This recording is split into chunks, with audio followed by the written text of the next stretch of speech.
Hello, welcome everyone. Thanks for coming to this evening's Poem Jam. I'm John Smalley and am a librarian at this very library, the San Francisco Public Library in the Humanities Department on the 3rd floor.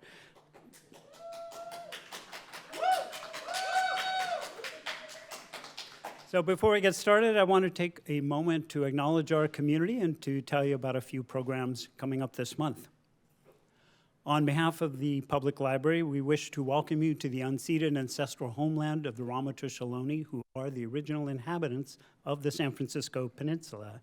As the indigenous stewards of this land, and in accordance with their traditions, the Ramaytush have never ceded, lost, nor forgotten their responsibilities as caretakers of the place. As guests, we who reside in their homeland recognize that we benefit from living and working here. We wish to pay our respects by acknowledging the ancestors, elders, and relatives of the Ramaytush community and by affirming their sovereign rights as First Peoples. This month, April, the main library is sponsoring about a dozen programs in a celebration of the 100th anniversary of Surrealism, the art, literature, and cultural movement. And for example, this Sunday, coming Sunday, 1 p.m., we'll be screening a documentary on the Spanish artist Salvador Dali.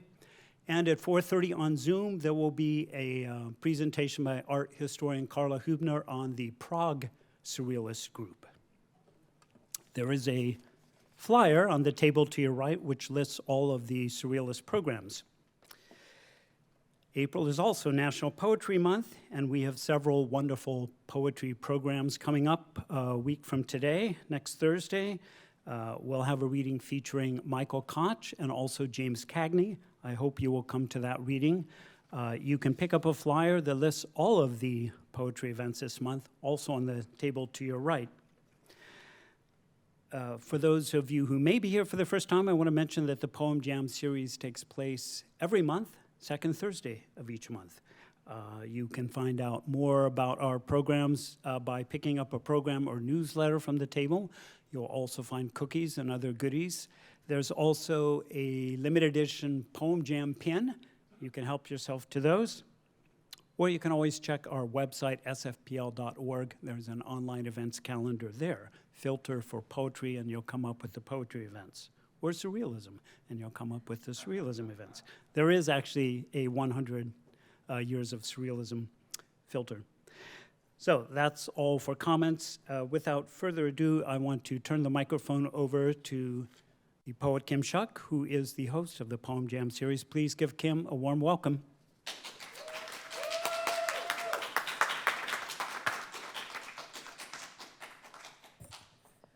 I have one more comment, which is on the 24th, John?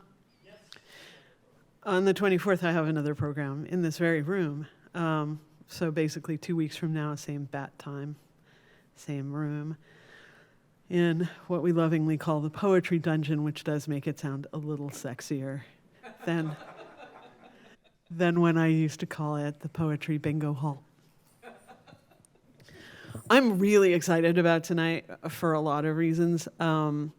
We have two really fantastic poets, but also our first poet is Tobey Kaplan, and I just checked in to make sure I was right, but we have known each other since I was a child, and I am 60. So no longer a child. So if we could get Tobey up here. She's got a new book, long-term participant in Cal Poets in the Schools, an incredible teacher, and I have learned many things from our poet, Tobey Kaplan. Cool shoes. Ritual desire. So, yes. Hot off the presses, thanks to Amazon. But I'd like to start off with a poem that I think about when I see people wandering around, shopping, but not shopping, just trying to make a community. And mostly what we're trying to do as artists, as lovers, as friends, and poets, of course, is make community and find places to be cared for and to care for others. This is what it's like, ridiculous and silent. Fingertips have cold traces. We awake sluggish legs, hardly pull us up the street. I don't feel like calling anyone, explaining why I stayed up so late. I fell asleep exhausted. It's easier to have tougher skins, the purpose of jobs and habits to continue. We watch the sky and trees. Tangled in speechless cradles, fortress rhythms, people wander through the streets. Everything expands and must speak. The city street music, brilliant houses, and what we want more of, silence and warriors, all the black minutes and muddy gullies. In the air, sizzling garlic, bits of red pepper and squid sticks to our skin. Leather cozy conversation. Hands touch the pull of breath together. And looking at food, we're not sure if we want anything. Admiring slimy salads, cakes bloated upon shelves, crocks of pâté wedged into that leftover piece, that piece that desires a home. An excess in the air of yellow cheese, aging behind refrigeration glass. We watch people sample bits and point to earthy spices, pink cellophane, wrapped candies. We do not even consider money, the taste of spending it, the warm hunks of bread ripping in our hands. We refuse when asked. There's nothing we admit to needing. Thank you. Silence and inconvenience.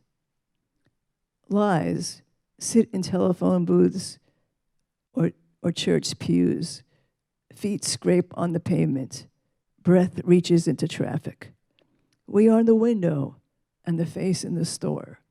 We are the people who eat in restaurants alone, and the rocking stars pity us.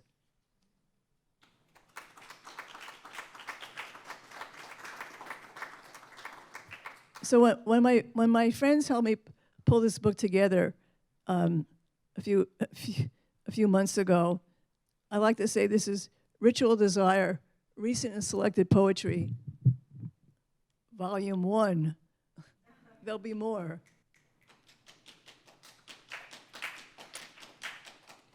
I do have some other small books that have appeared periodically. This is kind of another. Oh no. This is another street poem. The daily drone of street traffic she could hear from the morning. She spat through her teeth at the blank screen around her computer clicking. The keyboard murmurs information. Her mind was not on work. The machine displeased her. She despised all the emptiness she could dig out from the guts of the world that wouldn't feed. She heard her galoshes in the corner sag. Nothing was in place. The voices of her busy coworkers lifted her out of her office chair. Bird call, cows, children in the yard, crunchy gravel and glorious mud, the splash of ochre in the sky, her feet as light as laughter. The doorway was now cluttered with the others from the office asking her to join them. It's lunchtime. She could leave her file on the desk for later. They drifted into their raincoats. Some had scarves and hats. No one had ugly rain boots like hers. They opened the elevator and emerged, a wave curling over the street, gray sky quivering overhead. She was immersed in the notion of dreading to have to go back to work, afraid it would never end. They chose a restaurant nearby, where some men ordered drinks from the bar. People sat on stools, elbow to elbow, waiting for tables. Hungry and friendly, in the smoky dark of clinking glasses. Her thoughts, her own silence. She looked at her galoshes and did not remove her coat. After lunch, a slice of light through mist, and as they turned the corner, they watched her cross the street and bend over the blossoms at a flower stand, where colors burst into moist air, refreshed, drops of rain kissing the petals.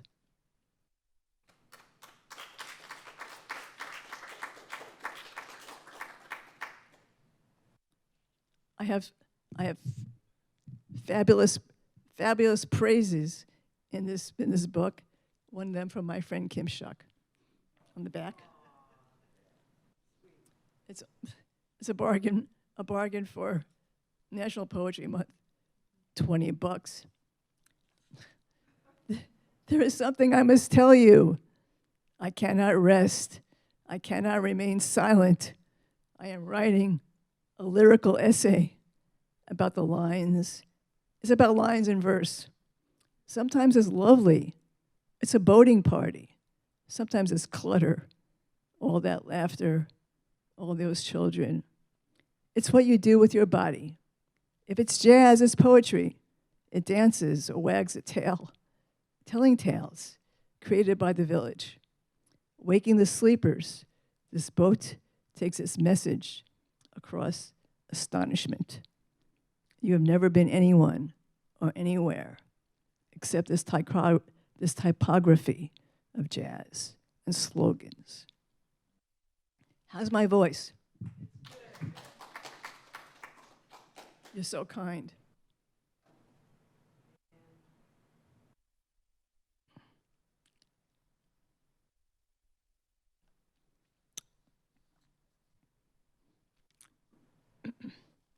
Kind of a neighborhood poem from our previous neighborhood in Central East Oakland. It's called Winter Rose. This chilly night, when the woman down the street gets kicked out, with a duffel bag tumbled over her suitcase, the wheels thrown on wheels, the suitcase on wheels thrown beside her. There's some old clothes spilling out, toothbrush, a Bible, hair products, and CDs.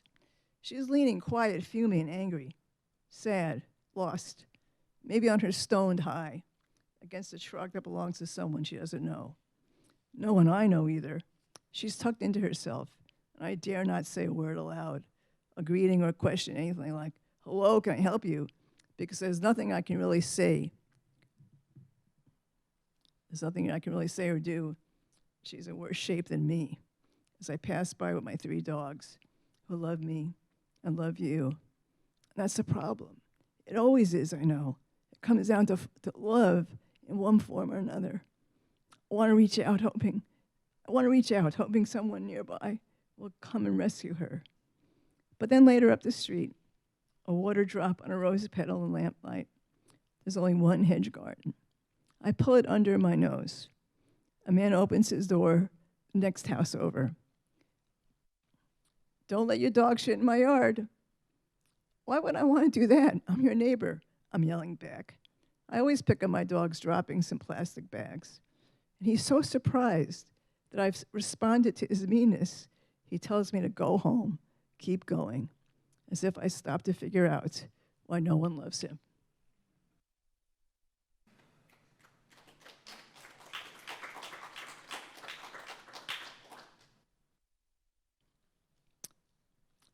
It's a love poem called Snow on Trees. You like the lights shining behind the branches, settled with several inches of snow, hardly moving, or if they do, in the rain and the wind, melting blobs fall randomly orchestrated in the thicketed dangers we pass underneath. Groomed trails, while some take in the view from their chalet garrets overlooking the ridge, and while others speed down slopes. But we're striding on skis. We plod along within tracks, and you're skating. The trail's plowed smooth for that kind of a dance. Up and over, breathing, so our muscles and heart are making a strong, sweet, emptying mind music. Buddhist time along the trail in the snow. A meadow of snow forms bent over tree limbs, a sculptured garden of animals and shaped figures. I notice a bird song, a titmouse, you say. There are so few birds, maybe one or two squirrels, the immense silence, the challenge of our bodies aging, here in muffled cold and quiet, where we love.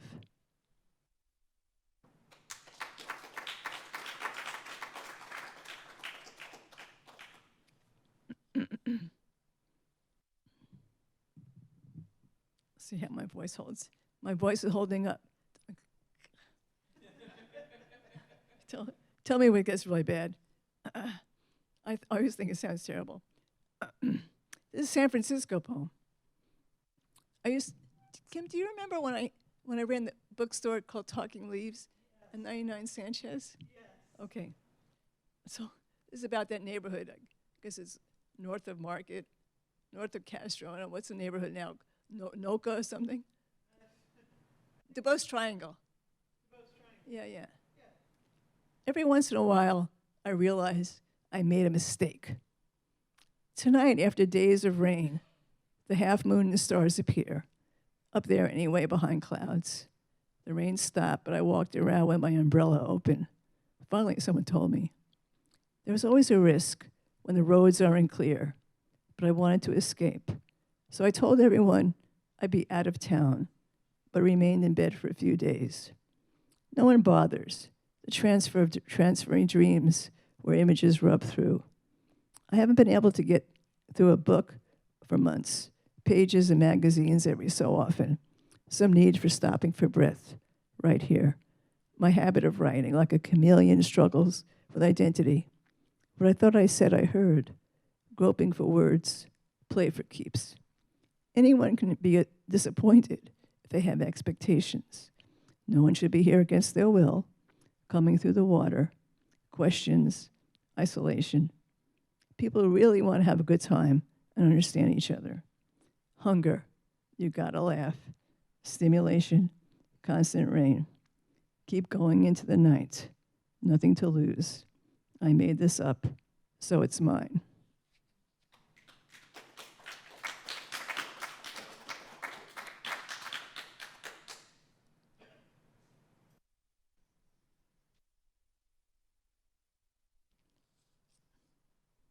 I'm holding up, okay? Okay, I think I can.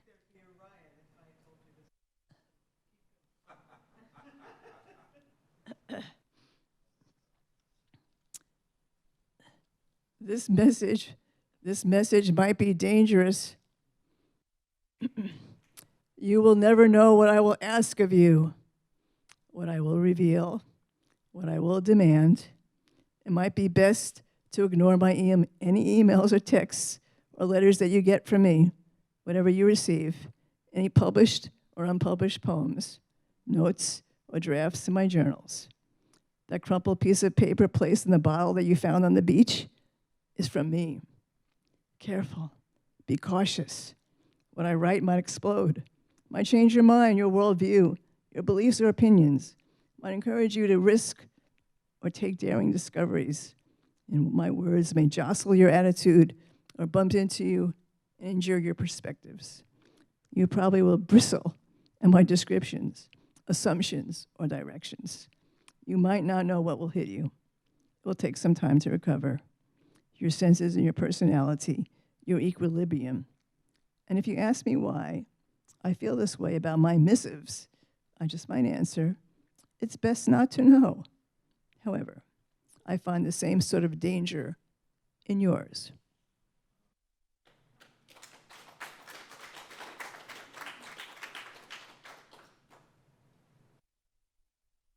I think I'm getting to a good portion of what I'm gonna close out.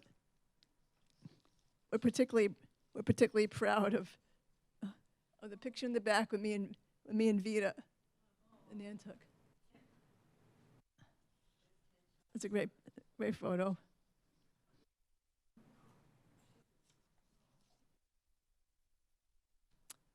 Yeah.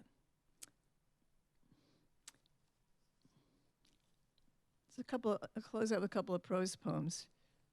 We touched the soft yellow petals of dwindling branches and wildflowers, fine webbed grasses trickling through the earth thickets, knotted pine needles between sandy gravel paths and red clay. Granite hummed up toward the crest, and we understood within a few feet of walking pathways above ravines and chasms aware of gullies and crevices, our deep valleys. The trail became the future that we acknowledged.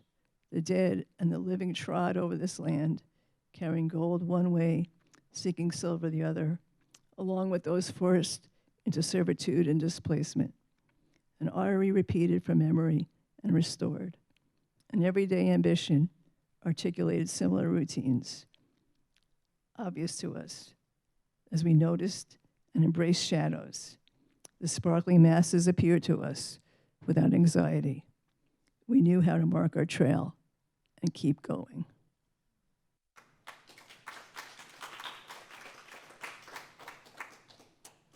So I'm sure many of you are familiar with Gertrude Stein, and some of you are familiar with a fine poet who passed away 10, 15 years ago, Leslie Scalapino.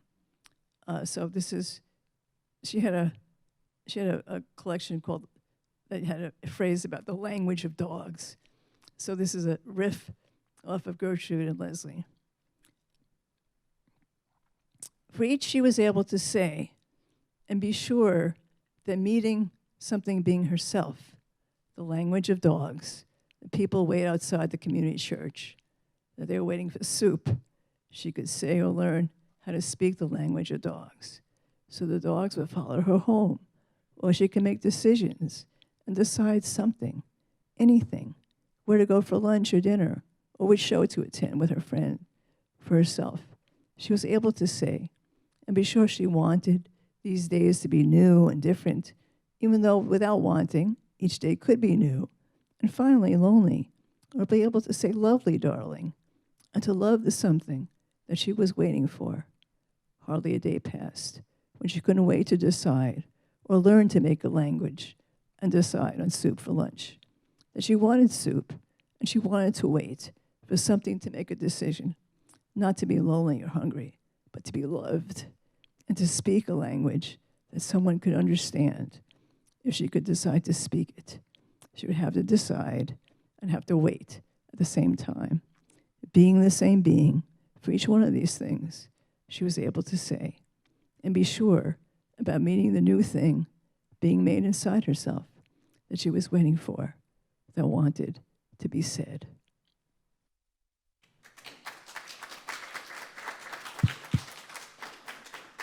Thank you so much, Kim, for inviting me. I say this a lot, but buy books. Buy books, especially now, because artists are seriously under The library. attack. And specific artists are seriously under attack. And it's a time to buy books.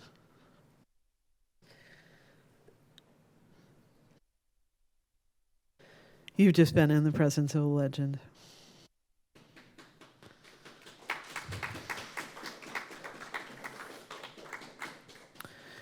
So I'm going to tell you a little story before I introduce our next poet as a way of partially introducing, but also closing that reading out.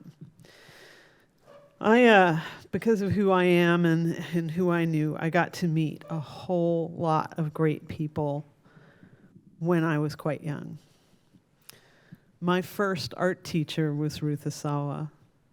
My first poetry teacher was Carol Lee Sanchez. I have been blessed. So I met Tobey because of Carol Lee Sanchez, but we would have eventually met anyway. And I spent a lot of years being roughly 10, 15, 20 years younger than everybody else at the reading I was at. And yesterday, somebody said this thing to me about that. Why? I just realized somebody's here. I didn't realize was going to be here.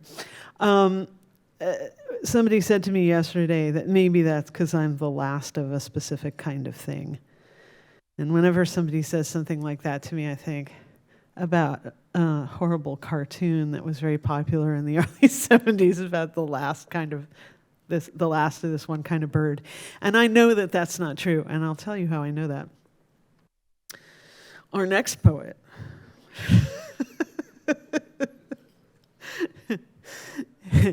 is Lauren Dissident Parker. And we met because of Paul Corman Roberts, but again, we would have eventually met otherwise. It would have happened anyway. And no poet is ever the last of a specific kind of poet, because you create your own lineages by continuing to get mentees, to mentor people, to be around other poets. I carry the poetic DNA of every person who's ever inspired me, and that's a lot. I read all the time. I have an unusual and horrifying number of poetry books in my home. I was told the other day, well, first of all, people give them to me, but also I buy them, which is back to buy poetry, buy books. There are books to buy books. But I was told the other day by my partner that we have to build one new bookshelf every year for the growing poetry collection that I have. And I've always maintained that there's a through line between any two poets. If you put any two poets on the same bill, there'll be a reason. You might not know when you do it, but you will eventually know. And today's poetry meeting might well be subtitled Badass Women. So I'm going to just now invite Lauren up to prove my point. Check the shoes.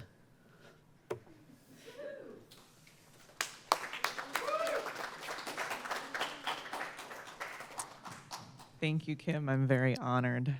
And I'm really honored to be here with you all tonight. And to be joined by badass women. Thank you. Speaking of, I've been writing poetry since I was a small child. And then I've been performing at open mics since I was 9. So I don't have a lot of chill, just as a human being. But I studied poetry in college, and then I took about 8 years off of writing it. And so this is the first poem that I wrote after those 8 years. And it's called Ask About the Women in Your Family. My grandmother couldn't cook, so we wrote her out of the stories. Every holiday, every birthday, every day she spent pampering, we forgot her name. When we could remember it, it rolled foreign on our tongues and lips like boats too choppy, like boats too small for choppy swells. The family rings around the table, chair legs grinding on linoleum, photo albums open, blooming like the flowers in her garden that we never notice. They spring up every year untended, struggling through the weeds. We recognize our smiles, our noses, the shape of our eyes. We flip through photos, but no one sees the person behind the camera. No one mentions her nose, the shape of her eyes, the one who organized and labeled the album's script as tight and drawn as a mouth in concentration, as you stir a burning sauce. Her death is the equator, an invisible line declaring the loosely navigational space where the family stores our myths, the stars that predict who we are. We use trinkets of navigation, books of genealogy, stories of war generals, sailing, settlement. We shout over her voice. She fades into the couch cover, a transparent plastic thing protecting the fabric underneath. We never forgive her for dying. We never forgive her for not being able to make a meatloaf or a pie or a casserole.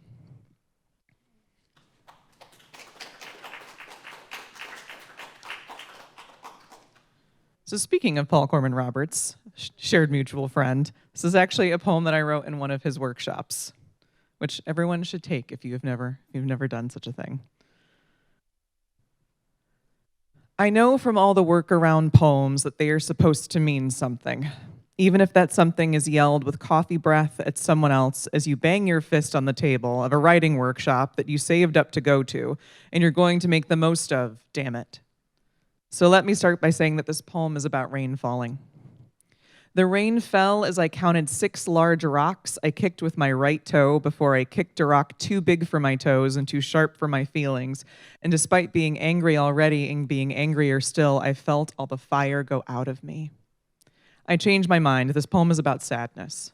Sadness is just anger you had already that wastes your time and the toes of your shoes. The anger I had already burned me awake in the mornings, and I paced the floor of our shitty apartment with the dog piss seeped deep into the carpet padding, so we couldn't get it out, even though it wasn't our dogs, and it wasn't our piss, and it wasn't our carpet. But nevertheless, the stains were ours, the smells were ours, we paid for them. Let me start again. This poem is actually about carpet maintenance. The carpet is where every speck of skin I shed and you shed and we shed all landed to keep the ones from before company. The carpet was angry with skin cells, and that they were there before and would be there after us and would continue to collect until someone ripped up the carpet or burned the place down. This poem is about loss. We lost each other and gained a carpet.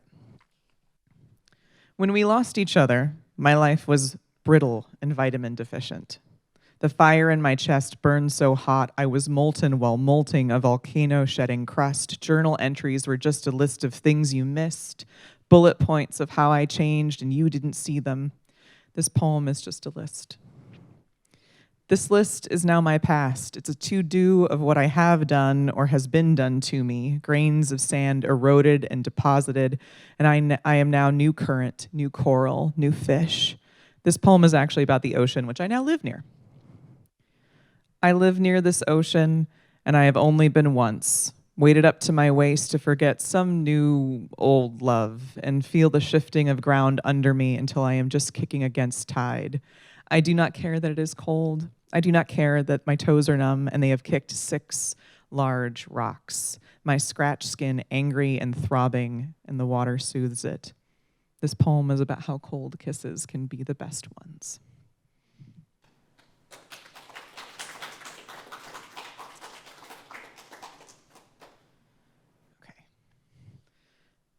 This one's called Vegan in a Food Desert.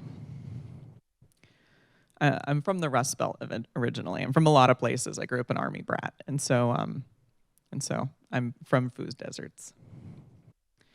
Most of the vegan food you can have in my hometown is the ice and the cola clinking against your teeth. The ketchup is a safe bet. That's probably vegan. You don't ask what's in the bun because once you know, you can't unknow, and then you have to do something about it. And that's something that you're doing is going without. It sounds so easy to abstain, so you try to figure out if there's anything in this restaurant that you can eat. Potatoes, butter. What about the French fries? Milk. How about the rolls? Egg wash. You become familiar with the most heinous sounding words. Whey powder, casein, hydrogenated milk solids. You learn that cruelty-free isn't an official designation, which is no one is checking on the labs or farms to ask the chickens and bunnies if they're happy or loved. But you're here in this Denny's for visitation with your dad. He took you here because it's the only diner for 12 miles and your sister wants pancakes. Your stomach rages and you fill it with black coffee to show you're a grown-up. Your legs sticking to the vinyl-covered booth seats. The waiter calls you kiddo. You hate that. When you're home in bed, you pull on your hoodie and wait to put on your shoes until you're quietly out the door, walking in the dark towards the lit sign, the only one around until the gas station. Live Moss. Your best friend works the night shift, and you sit in the booth, eating one of several vegan options she's built just for you. Your legs stick to the vinyl of the booth, and when she eats with you on her break, it feels like family dinner.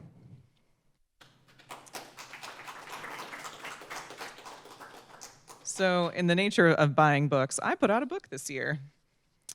It's about David Bowie and being gay. And that's really important right now. So love David Bowie and be gay, everybody. The Duke is dead. We start at the end. The Duke is dead. The voice is my radio, the one from the car he left me, a shambled wreck. In the rear view, a slit of eye. I slick back my hair, straighten my collar. My black suit touches the leather seat, the crinkle of my shirt like petals clutched. The seat is no headrest. If I crash, I'm crushed. You are smoke in my mouth. You are the fertile promise of ash, of the next after now. The whine of the engine calls out over the wild wind. I am bold against the desert, white and black. He left me the suit, he left me the car, he left me. Stardust to assemble together.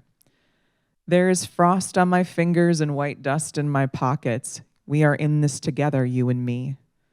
Will you join me to find the moon, the crescent knife hanging in frame? Let's run away, girl. Let's run away from this. My daddy's a demon and he can help us. Look at this car he left me. Look at this suit.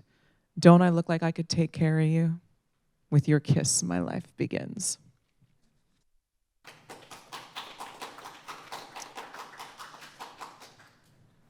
Lust for life. I know a woman who mixes the clay dirt of Arizona with water and paints her lips. I've done your chart, she says, flipping ephemeris, drawing glyphs on the mirror and eyeliner. The only sound I can hear is the scrape of the pages against each other. My father didn't call me all at once. Grains of him slipped into me through coffee grounds, the sweet of vermouth. She says I won't be happy until I find him. Saturn is up to no good here. It rules you. I lick at her snot so full of crystal it shines in the candlelight. She pulls back laughing. You'll be gone in the morning. Don't ruin it with vice. I can feel the burn of the keys in my pocket. They fit the 72 Chevelle parked in front of her building. I've been looking for a reason to get gone. I've been drawing in my sleep, eyes in the sky like searchlights. I know he landed there in the sagebrush and rambled his way to Los Angeles. I wear his hat now. She takes the eyeliner and draws the glyph of Saturn for where you're going. Hagelas for who you are. She's marked me since we met, and when she finally sleeps with the tang of white wine on her lips, I put on my hat, his hat, our hat, to go. I leave Bel Air with the sun chasing me out.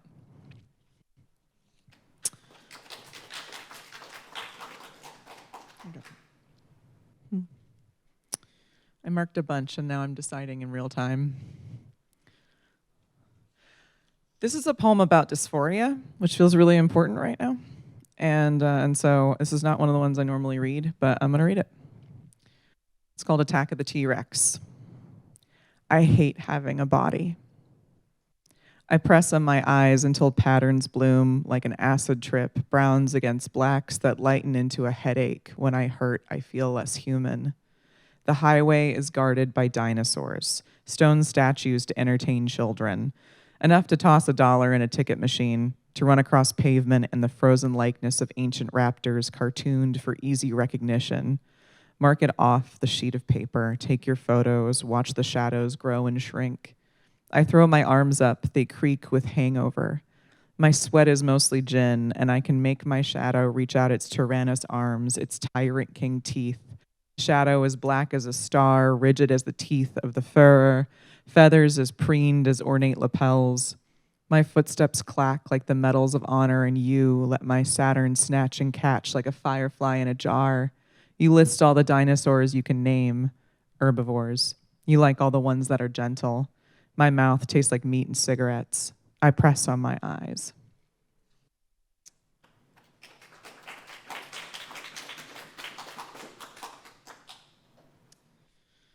This is a love poem.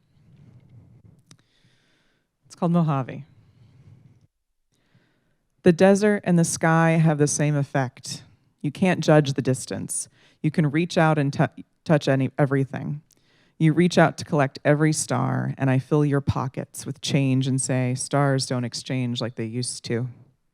You tell me that you can tell the difference between the mountains and hills with one special trick. If you can see the top, it's not a mountain.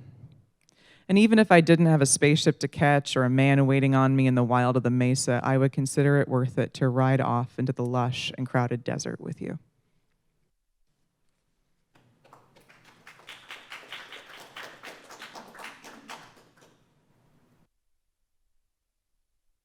All right, I got 2 more. No semis under canopy.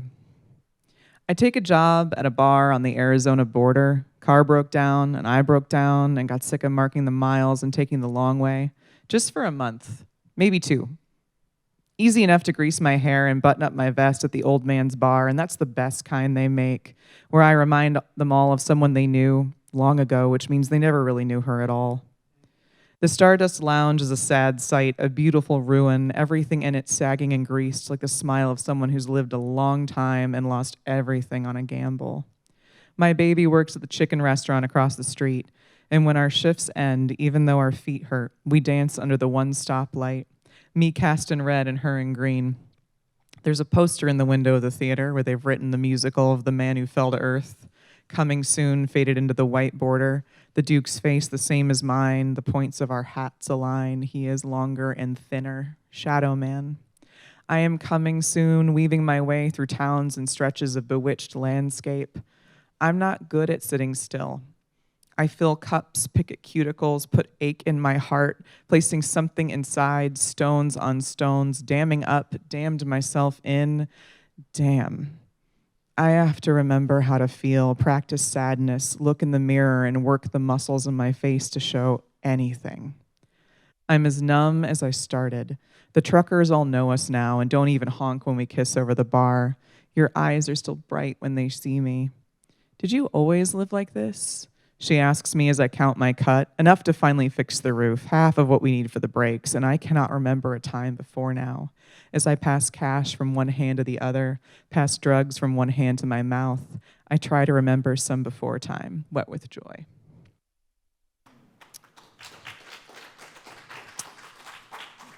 And this last one's about Iggy Pop. Save me, Saint Iggy. Bless me, Saint Iggy, I repent of my sins against you in rock and roll. Make me an instrument of your chaos. Where there is mediocrity, let me sow love. Where there is complacency, pardon. Where there is doubt, faith. Where there is despair, rage. Where there is darkness, darkness still. Where there is folly, wisdom.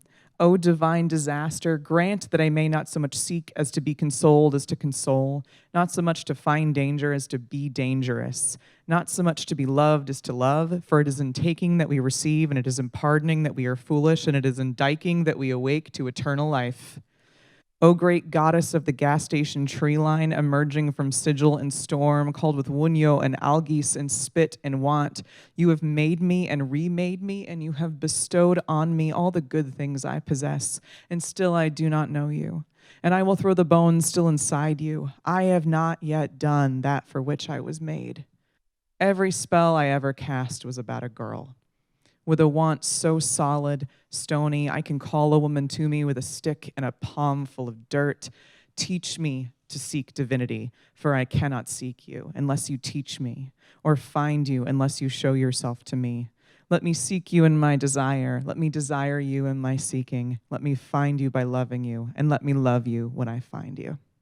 Thank you all.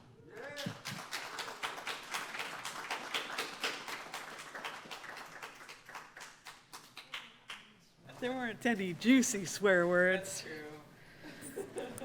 The last communication we had before the reading was, how many swear words am I allowed? And I think that was actually, I don't know, because they've never banned me when I do it. Anyway, I did promise Mike that I would read a poem, so I should probably pull one out, huh? But while I'm doing that, I'm going to repeat, should really buy books. One of the things that does tend to happen at these is that we have brought people with us, and those people presumably have the books. But fortunately, there's more than just your poet you came with. There's an instruction in my email. That's always exciting. Okay. This is very recent. I mean, the little soft spot on its head isn't quite stiffened up yet. Recent. Not everyone remembers the years of dried flowers and floor pillows. Every good traveling song must be resown as tectonics and the warfare of money take a grip on the throat of these eucalypt hillsides. When did we all become legends? South of Market in a van, rear right tire, a rhythm section, all of its own. The old furniture doesn't crawl the walls these days. And the spirit of isolation sweeps through these streets like tailoring shears, like seam rippers, remaking and unthinking all of those time and rattlesnake grass afternoons. Culture's inevitable, not decorator crab acquisition. They think we'll cover their fear of inconsequence. Some of us are hard to love. Some we must accept at distance. Their damage a threat, their damage a puzzle of patience as we collect back our stolen cousins. Their skin was never marked with hate, but with hope.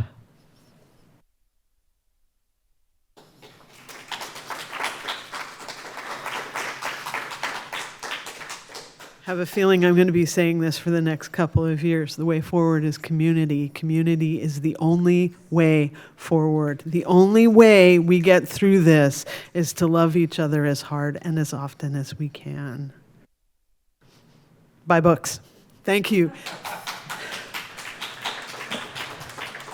Thank you to our features, Tobey and Lauren. Thank you for the AV folks who make sure people can hear us. Mike and Kenny, thank you to John, who absolutely holds it for me. And I just love looking out at the audience and seeing people I really appreciate and don't always get to see. So thank you all for being here. Give yourselves a round of applause.